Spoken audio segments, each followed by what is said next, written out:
हे वजन मापात टाक 1 किलो. ओके. आता 1 किलो धान्य काय करायचंय, मोजायचंय. मोज जितेंद्र. हा जो काटा आहे ना, हा बरोबर इथे सरळ आला पाहिजे. हा आता बरोबर झालाय. हा हे किती धान्य झालं, 1 किलो.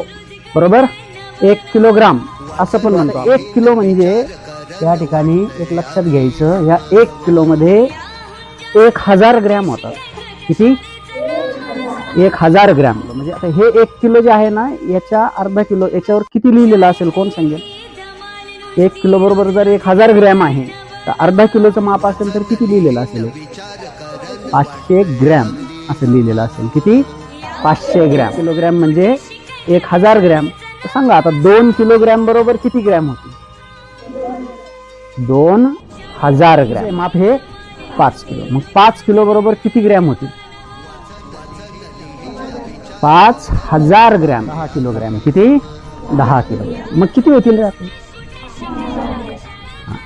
ह्या आता तुमच्या लक्षात आलंय. वजन माप जसे वाढत जातील तस तसं ग्रॅमचं स्वरूप सुद्धा वाढत जातं.